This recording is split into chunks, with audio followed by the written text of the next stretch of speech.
नमस्कार दोस्तों, स्वागत है आप सभी का एक बार फिर से। देखिए दोस्तों, मुगलों की दक्कन नीति है ना, ये हम पढ़ रहे हैं। ये हमारा टॉपिक है। असिस्टेंट प्रोफेसर हो, स्कूल व्याख्याता हो, सेकंड ग्रेड हो, फर्स्ट ग्रेड हो, जो भी हो है ना, सबके अंदर ये टॉपिक बहुत ही महत्वपूर्ण रहता है, नेट वगैरह के अंदर भी। तो मुगलों की दक्कन नीति नया टॉपिक भी जुड़ा था हमारे स्कूल व्याख्याता में। और इसके अंदर क्या है दोस्तों कि निश्चित तौर पर प्रश्न पूछा ही जाता है ना। पिछली बार भी कॉलेज व्याख्याता के अंदर यहाँ से एक दो प्रश्न पूछे गए थे। तो इसके अंदर अपने टॉपिक वाइज पढ़ेंगे कि सबसे पहले देखिए अकबर के समय क्या मिलाया गया, कितने दक्कन के अंदर राज्य थे, और किसके समय कौन सा विलय किया गया, और किस समय कौन सा शासक था। बस यही प्रश्न पूछा जाता है। पिछली बार भी जब आप देखेंगे असिस्टेंट प्रोफेसर का पेपर तब भी यही देखते हैं। तो सबसे पहले आज दोस्तों हम पढ़ते हैं अकबर के समय है ना। 2-3 वीडियो बढ़ेंगे इसके, बिल्कुल छोटे छोटे वीडियो बढ़ाऊंगा, 5-5 6-6 मिनट के, और पूरा आपको समझ आ जाएगा।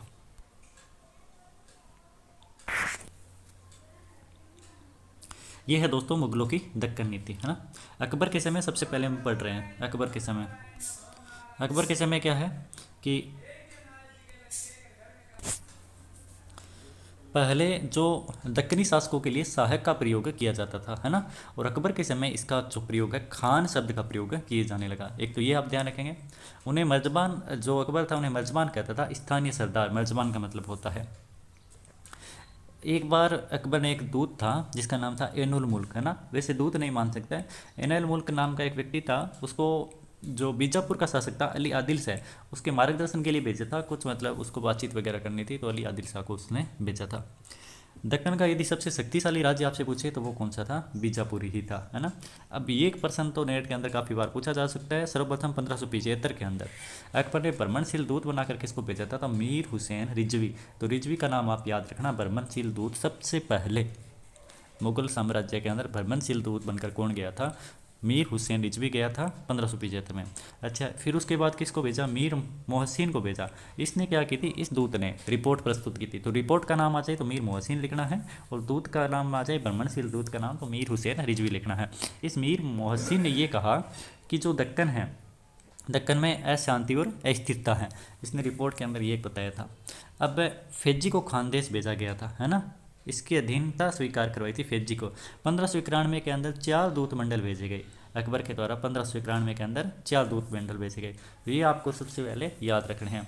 देखिए दोस्तों, ये आपका मैप है, इसको मैप से याद रखेंगे तो ज़्यादा याद हो जाएगा। सबसे पहले यहाँ पर खानदेश था है ना। ये नर्मदा नदी है ऊपर, और नीचे दूसरी नदी है वो ताप्ती नदी है ना। और ये ताप्ती नदी है, यहाँ पर नीचे है जो भीमा नदी है ना।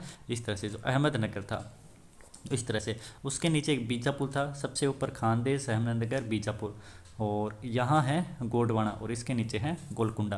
तो 1591 में 4 प्रतिनिधिमंडल भेजे थे। तो कहाँ पर कौन सा प्रतिनिधिमंडल है गया था, ये आपको ध्यान में रखने हैं। तो सबसे पहले आपको ध्यान रखना है कि फैजी कहाँ पर गया था। तो फैजी गया था आपका खानदेश के अंदर है ना। फैजी खानदेश के अंदर जाता है। उसके बाद में अमीनुद्दीन है, अमीनुद्दीन अहमदनगर जाता है। मसूदी जाता है बीजापुर में, और मिर्ज़ा मसूद ये जाता है गोलकुंडा में। ये टेबल मैंने यहाँ पे बना रखी है, इसको आप देख लेना। अब आ गया खानदेश, पहला हम पढ़ रहे हैं। तो ये किसके बीच में था? नर्मदा और ताप्ती के बीच में था। मैप के अंदर आपको बताया। और इसकी राजधानी क्या थी? इसकी राजधानी का नाम है बुरहानपुर, इसकी राजधानी है दोस्तों। दक्षिण का प्रवेश द्वार इसको कहते हैं। अकबर ने इसका नाम बदल कर क्या रख दिया था? दानदेश रख दिया था। अकबर के समय अधीनता केवल खानदेश द्वारा स्वीकार की गई थी। ये टॉपिक इंपॉर्टेंट है। अहमदनगर ने भी अधीनता स्वीकार नहीं की थी। हालांकि अहमदनगर क्या हुआ था? हार गया था युद्ध में, लेकिन उसने एक संधि की और कुछ क्षेत्र दिए थे, वो आपको याद रखने हैं। समकालीन शासक कौन था अकबर के समय? तो खानदेश का समकालीन शासक दोस्तों अली राजा था। अली राजा था। और जब 1591 में दूत बनाकर भेजा है ना, तो फैजी को यहाँ पर दूत बनाकर भेजा गया था। तो इसने अधीनता स्वीकार कर ली है ना। इसके बाद इसकी मृत्यु हो जाती है, और मीरन बहादुर ये इसका क्या बन जाता है? शासक बन जाता है। और इसने अपने आप को क्या कर दिया? स्वतंत्र घोषित कर दिया। हालांकि अली राजा ने अधीनता स्वीकार की थी, लेकिन अली राजा का पुत्र जो था मीरन बहादुर, इसने क्या किया? खुद को स्वतंत्र घोषित कर दिया। तो अकबर ने वापिस इसके ऊपर अभियान किया 1601 के अंदर। लास्ट अभियान था असीरगढ़ का किला, अंतिम अभियान था। दुर्ग का रक्षक था याकूब, इसको घूस दे दी, और सोने की कुंजियों से इसका द्वार खोला गया था। ये कथन बार बार आता है, ये तो नॉर्मल नॉर्मल है, आप पढ़ते भी हैं। और विजय के उपलक्ष्य में स्वर्ण सिक्का जारी किया था जिसके ऊपर बाज की आकृति बनी हुई थी। तो ये आपको ध्यान है रखना है। तो ये आपका था छोटा सा अहमदनगर। तो अहमदनगर का विलय किसके समय किया गया था? मुगल साम्राज्य में 1601 में अकबर के समय किया गया था। और इस समय इसका शासक कौन था? मीरन बहादुर था, है ना। और ये किसको घूस दी गई थी? याकूब को घूस दी गई थी। और अकबर के समय किया गया था, फेजी को यहाँ पर 1591 में दूत बनाकर भेजा, तब यहाँ का राजा अली राजा था। उसके बाद में आता है अहमदनगर। तो अहमदनगर का शासक कौन था? बुरहानुल मुल्क था। इसकी मृत्यु हो गई थी, है ना, बुरहानुल मुल्क। यहाँ पर दूत किसको बनाकर? तो अमीनुद्दीन को यहाँ पर दूत बनाकर भेजा गया था 1591 में। वो टेबल आपको याद ही है। चांद बीबी इसकी बहन थी, है ना। देखिए इस तरह से जो आपको मैप बनाया था, तो यहाँ पर अहमदनगर था और नीचे क्या था? बीजापुर था। चांद बीबी इसकी बहन थी। इसको चांद खातून या चांद सुल्ताना भी बोलते हैं। चांद बीबी बीजापुर की तो रानी थी, है ना। और बीजापुर का भी संचालन किया था। और अहमदनगर में इसको हबसी गुट का समर्थन प्राप्त था और अहमदनगर का भी इसने प्रशासन का संचालन किया था। बुरहानुल मुल्क की मृत्यु के बाद, जब बुरहानुल मुल्क मर जाता है तो उसका पुत्र जो है बहादुर निजाम शाह, ये अल्पवयस्क है, इसको गद्दी पर बिठाया जाता है। तो यहाँ पर दो दल बन गए। एक दल हबसी गुट था जिसका समर्थन किसको मिल रहा था? चांद बीबी को मिल रहा था। और दूसरे गुट का जो सरदार है उसका नाम क्या था? मियाँ मंजू था। इस मियाँ मंजू है ना, इसी ने क्या किया था? मुगलों को युद्ध के लिए आमंत्रित किया था। यह चीज़ अभी तक पूछी नहीं गई है और मेरे को लगता है इस बार एग्जाम में पूछी जाएगी कि अहमदनगर के अंदर जो आमंत्रित किया था तो वो किसने किया था मुगलों को? 1595 के अंदर। देख 1591 तो अमीनुद्दीन आ गया, है ना। 1595 के अंदर यहाँ पर दूत मंडल भेजा। तो 1595 का आपको याद रखना है कि 1595 में यहाँ पर किसको भेजा गया था? तो 1595 में दोस्तों यहाँ पर भेजा गया था मुराद और अब्दुल रहीम को। अब ये आपको याद रखना है दोस्तों, मुराद और अब्दुल रहीम, इन दोनों के बीच में क्या हुआ? मतभेद हो गया। तो आपने नई जोड़ी भेजी थी, ठीक है। तो आपको डीए याद रखना है, एमए के बाद में डीए, है ना। तो डीए से क्या याद रखोगे? दनियाल, और ए से क्या याद रखोगे? अबुल फजल। तो एमए के बाद में देखो पहले आपको याद रखना है मुराद और अब्दुल रहीम, इसको भेजा गया। इनकी जोड़ी नहीं सेट बैठी तो बाद में दनियाल और अबुल फजल को यहाँ पर भेजा गया था। उसके बाद सोनपत की लड़ाई होती है यहाँ पर 1595 में, सोनपत की लड़ाई, है ना। इसके अंदर दक्कनी सेना को पराजित कर दिया था, मुगलों को यहाँ पर विजय हुई थी। और अहमदनगर की संधि हुई 1596 के अंदर। अहमदनगर की संधि, मुगलों को क्या मिला? बरार मिला, है ना।